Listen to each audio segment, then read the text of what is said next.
People raved about this game in 1999. They shouldn't have. To kick some tail, his coconut gun can fire in spurts. If he shoots ya, it's gonna hurt. Now, granted, there were a lot of reasons to be excited about Donkey Kong 64. I was excited. After all, it was the biggest game ever released for the Nintendo 64. A massive 32 megabyte cartridge that requires a memory expansion device just to play. It features 8 gigantic worlds, 5 playable characters, multiplayer modes for up to 4 players, and perhaps most importantly, the cartridge is yellow. For these reasons and more, Donkey Kong 64 garnered stellar reviews from a majority of critics, collecting high scores and editorial awards like a monkey stockpiling bananas. But that was 1999.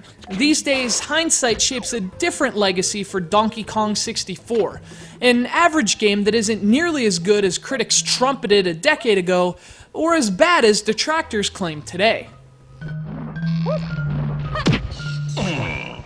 Developed by the then peerless British studio Rare, Donkey Kong 64 was the legendary Guerrilla's first foray into 3 dimensions, and like the countless similar platformers released during the era, it was all about the thrill of running, jumping, and exploring in a fully realized 3-dimensional world. Of course, what makes Donkey Kong 64 unique among its peers is its incredible scope. The game is monumentally long, with a seemingly endless list of tasks and chores for each of the 5 playable apes. There are plenty of bosses, plenty of challenges, plenty of objectives, and each Kong has plenty of unique moves. And all that stuff sounds great on paper, there's just one problem. It isn't all that much fun. Although Donkey Kong 64 takes ages to complete, a vast majority of that time is spent simply collecting items. There are colored bananas, golden bananas, banana medals, blueprints, coins. It doesn't take long for all this mundane collecting to feel more like tedious busy work than fun gameplay. Unfortunately, the game's problems don't end with repetitive collection quests either.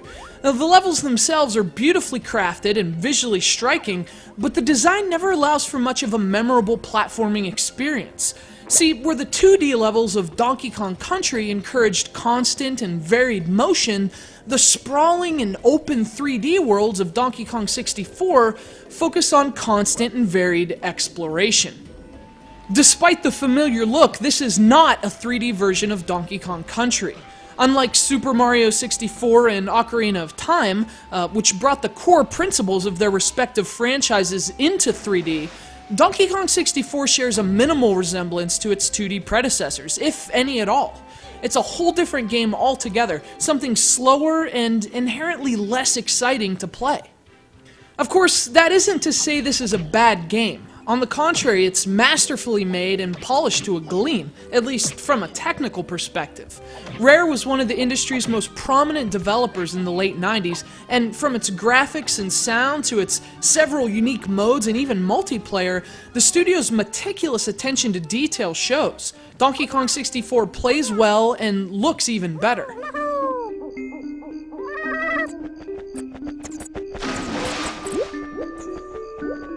And yet, while his debut adventures on the NES and Super NES were among the very best games on those platforms, the Guerrilla's Nintendo 64 opus hasn't had nearly the same legacy.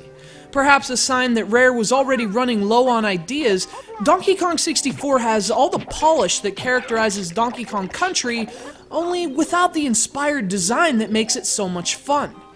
It took Rare 2.5 years to make this game, an ambitious development cycle that sort of parallels the game it spawned. They spent all this time throwing content into Donkey Kong 64. Huge worlds, lots of weapons, innumerable items to collect, tons of modes. They even included one of the very best versions of the original Donkey Kong arcade game you can find on a console anywhere. Ironically, although perhaps a bit unfairly, that simple classic is the best part of Donkey Kong 64. You see, with this game, Rare kind of missed the point. They forgot it doesn't matter how much stuff you add to a game if the core mechanics aren't fun to play. The original Donkey Kong may not have all that extra stuff, for example, but it does have a fun core gameplay mechanic, so does Donkey Kong Country. Unfortunately, the opposite is true for Donkey Kong 64. Now, the game's good enough, but unlike its inspired predecessors, it just feels like a well-oiled trip through the motions, a game with no real identity of its own. Where Donkey Kong and Donkey Kong Country blazed trails through the jungle, this one plays it a bit safe, seemingly content to simply follow Banjo-Kazooie instead.